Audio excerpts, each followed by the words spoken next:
Right, welcome back to the second half of the program. You're watching Daily Politics on Trust TV. We're going to segue and talk about some of the developing issues from this week, especially as Nigerians witness a national protest and, of course, the pronouncement by the Tinubu administration to implement the decade-old report that is supposed to streamline the activities of government by making it smaller but much more effective and cost-effective, to say the least. And of course, this week also, Nigerians welcomed with dismay the position of the Monetary Policy Committee of the Central Bank of Nigeria with regards to the monetary policy direction of the country by jacking up the MPR, which is the monetary policy rate, what many understand as the interest rate, jacking it up by 4% to 22.75%.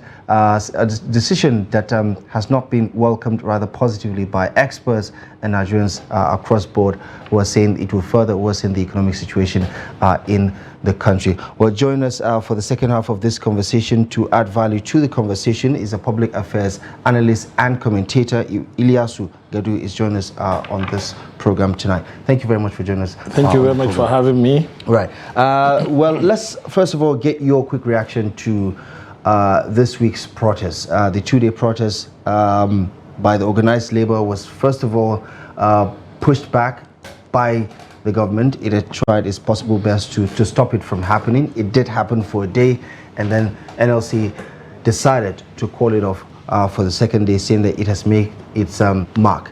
Give me your take on what these demonstrations represent and the government's response towards addressing what has become a new normal now, which is the economic hardship that millions of Nigerians are decrying day by day. Well, the government ought to look at it as a warning shot. There have been several such protests over the past couple of weeks, all over the same issue, which is the harsh situations occasioned by the government's policies, i.e.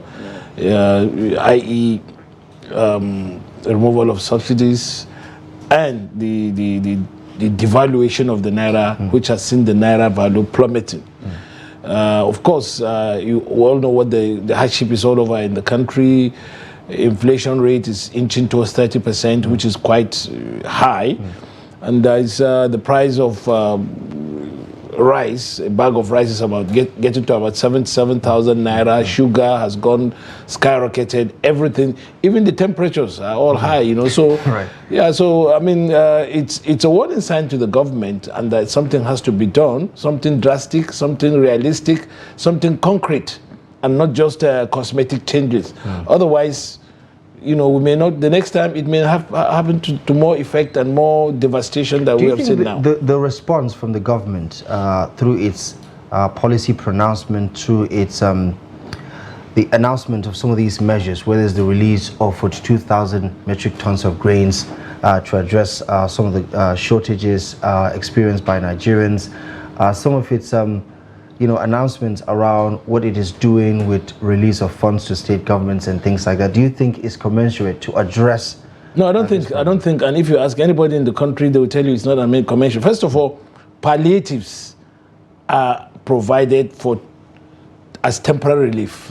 When you have something like a natural disaster, earthquake, and things that happen, displacements, and all that. So you provide palliatives as a stopgap measure for people who have been displaced, people who are in distress. But you need more concrete policies, more concrete measures that would last just 2-3 weeks, beyond 2-3 weeks that the palliatives are. You need concrete measures. Just as you are making pronouncements on policies that will take us long, you should also follow them up with policies that would alleviate.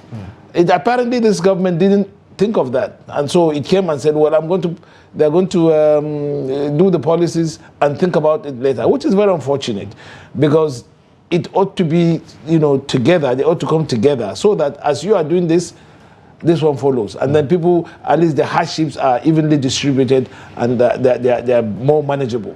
The administration says while it accepts that, you know, there's hardship in the land. I mean, we've heard from the president several times over the past couple of months allude to how he understands the pains and sufferings of Nigerians.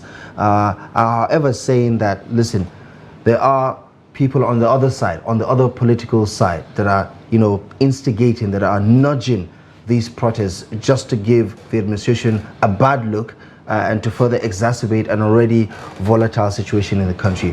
What are your thoughts and about that? I think he's exacerbating that. It's very, very disingenuous for government functionaries to tell people who are suffering from you know, hardships they have created without any concrete plans, to say that they are being instigated by opposition figures or thereabouts. I think you think all these demonstrations are organic?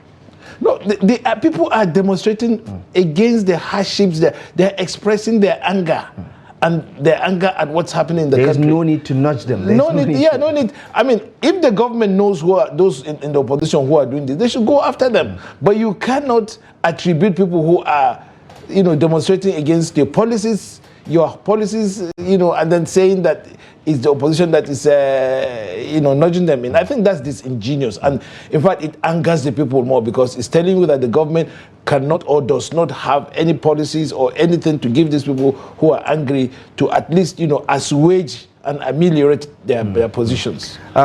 Just this week also, the first meeting of the Monetary Policy Committee that was confirmed by the Nigerian Senate just over a week ago came out, and experts have, you know, began giving their own reactions to this one.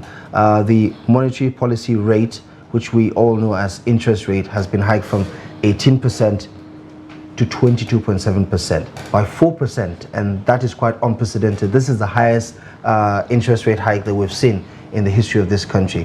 The CBN says this measure is to address inflationary trends in the country, which is going rather up in an unchecked manner, because we've seen that translate to higher prices for goods and services, as you've highlighted earlier, and it's also supposed to address the currency fluctuation with regards to the naira. However, there's the other side of it, which is that it could constrain the economic growth that we expect. It could also negatively impact businesses who would have to you know, consider paying higher now, and it will translate to either shutting down some of those businesses, which will also translate to job losses and so on and so forth. Where do you stand on what the monetary policy direction is looking like vis-a-vis what we're witnessing with the contraction in the economy? I think this government needs to get real. They need to really face the issues. They should not be shadow dancing, because what they're doing is shadow dancing. They're not looking at the issues. They're not addressing them directly. They're just trying to create impression of working while they are not doing anything. Now, in the midst of... You think this is all just posturing? Yeah, it's posturing. Because at the end of the day, let me tell you an example. The strength of the economy of this country is actually the so-called informal economy that people call it informal economy. That is what provides for most Nigerians, because it's from there that they do a lot of trading and all that, and a lot of, you know, money changes hands at that level. It's quite huge. But now this government has more or less killed the entire informal economy. And then also what the government is doing now, it is not responding to the hardships.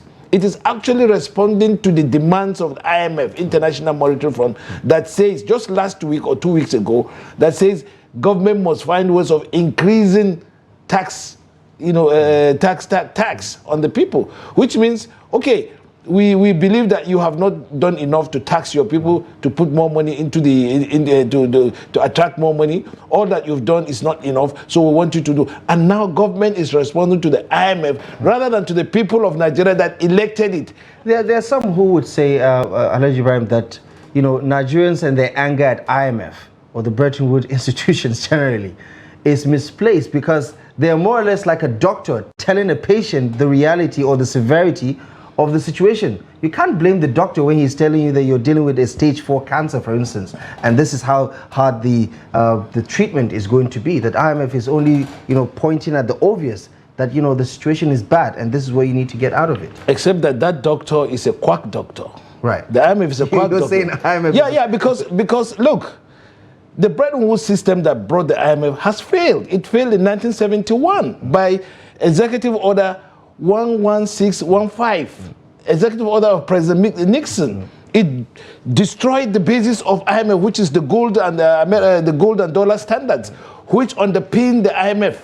So because Americans were guarantors of the IMF, settlement system with dollar and gold backing.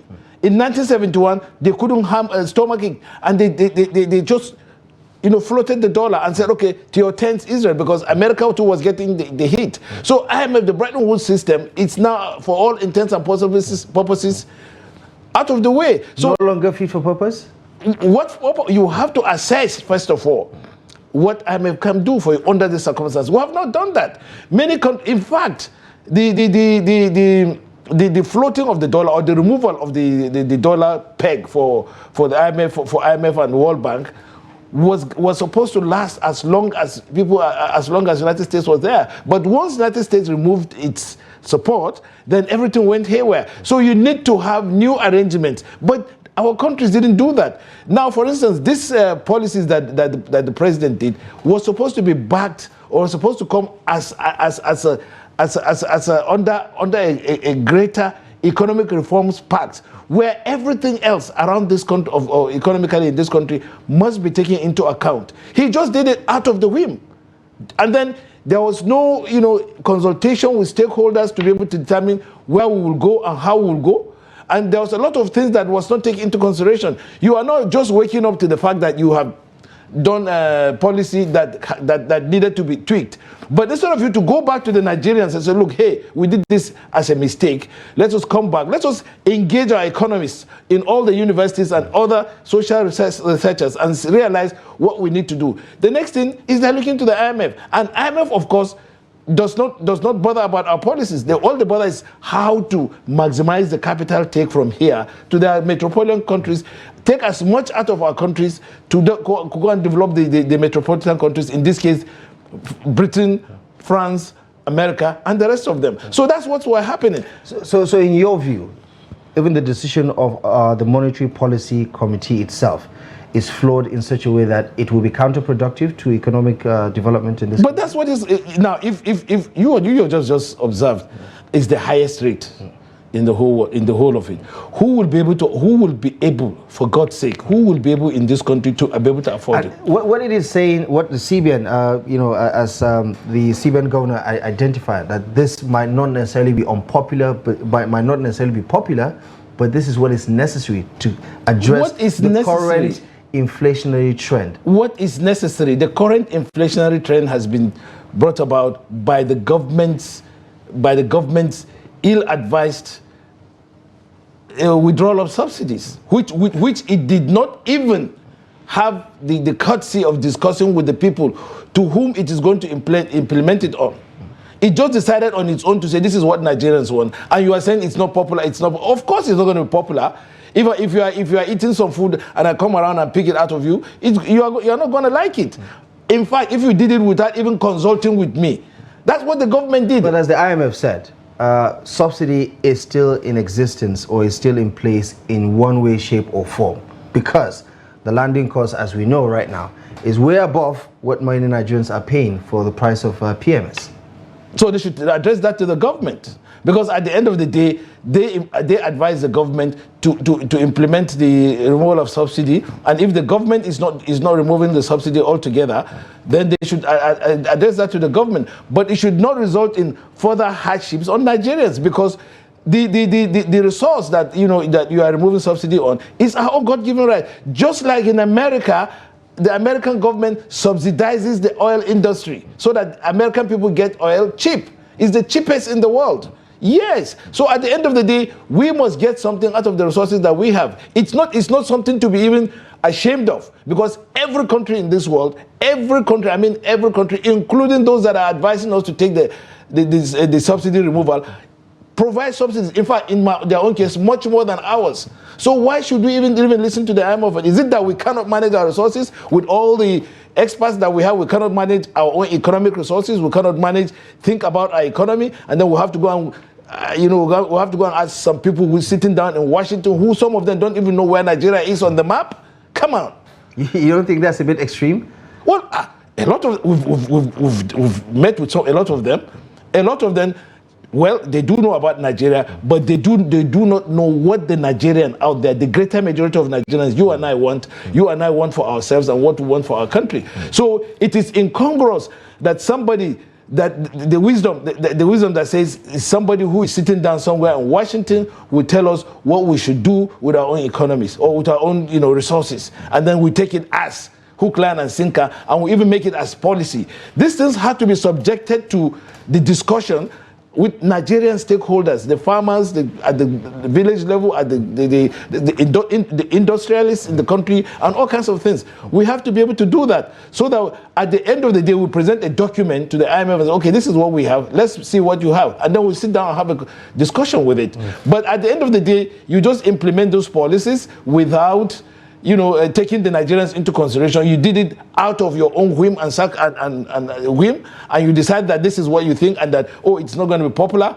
but then we are going to do it. Of course, it has to be popular, because if you are not implementing what the people of Nigeria want, then you are not working for Nigeria. Okay, let's talk about one other issue that caught the attention and the imagination of most Nigerians this week, as following the Federal Executive Council's approval, we now understand that the Tinubu administration wants to implement the Orange report 11 to 12 years after it was first made public, regarding cutting the size of the government, cutting the cost of governance, and also streamlining the efforts of the government in delivering on some of its mandates.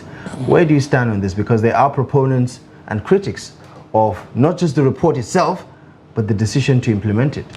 Well, it's one of those things that the Tinubu administration has become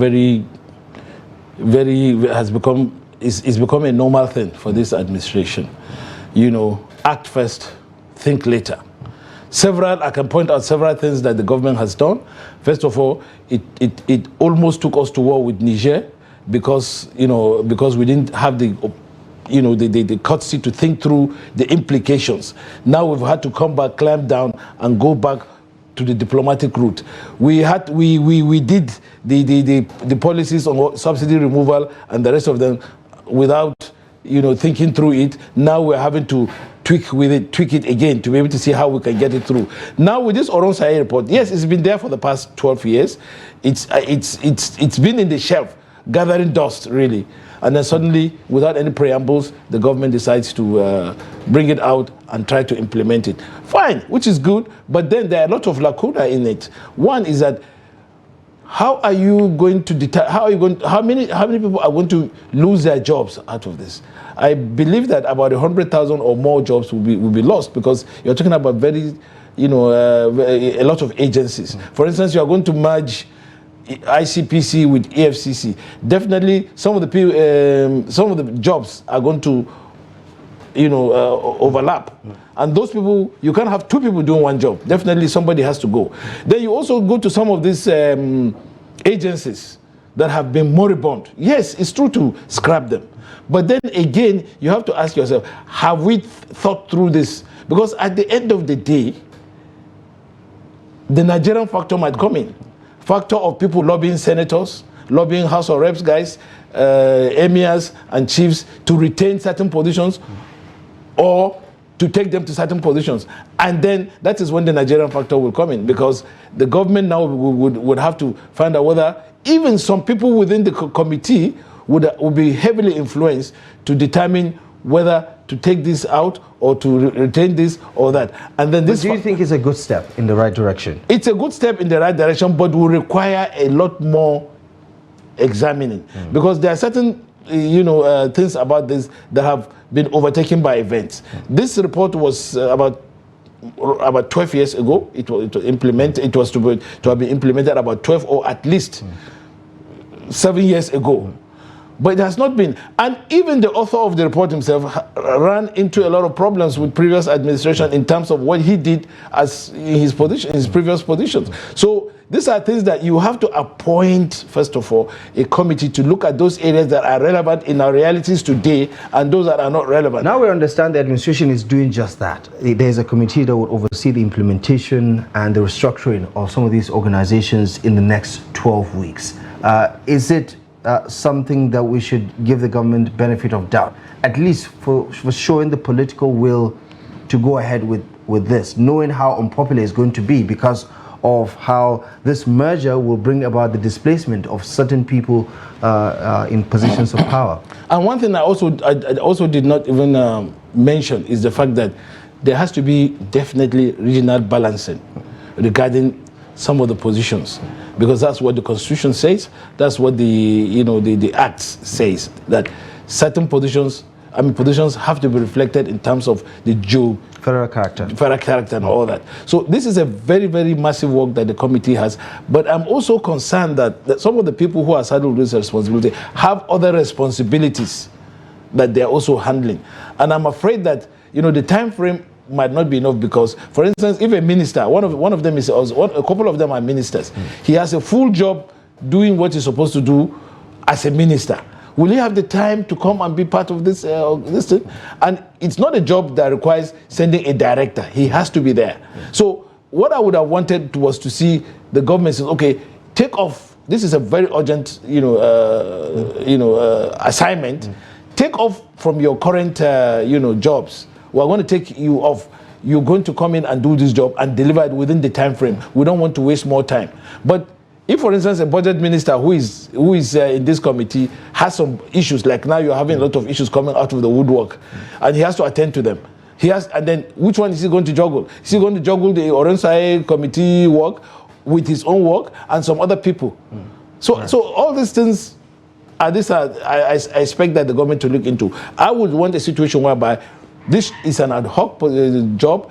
The people who are given the task to do it is a sensitive national assignment. People who are given this task to do must be given the opportunity to do it thoroughly and well. Right. And just as a final thought, do you see the level of commitment or perhaps an alignment between what the government is trying to do and where Nigerians are right now at the moment? Because the Tinubu administration wants to remind Nigerians over and over that we're looking out for the best interest of the nation, whether it's removal of fuel subsidy, whether it's economic reforms, whether it's right now implementing the Orensai report, that there will be light at the end of the tunnel, and we just have to persevere and weather this storm, and then reap the rewards a little later.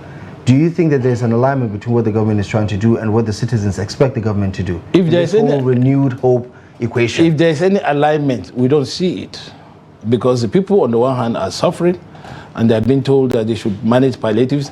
Governors are being given humongous amounts of money to implement one or two policies, and these things are not there. There's a fight between the governors and the Senate president over what amount of money has been given them. The people don't want that. Also one of the things that we need to look at, because it looks like the president is taking all the heat and the governors are somehow somewhere in the shadows evading public scrutiny. But if the president is giving the governors that much amount of money to solve the issues on ground, he should be able to put a monitoring committee to it, because it's not his own money, it's the public money, and it's for public purposes.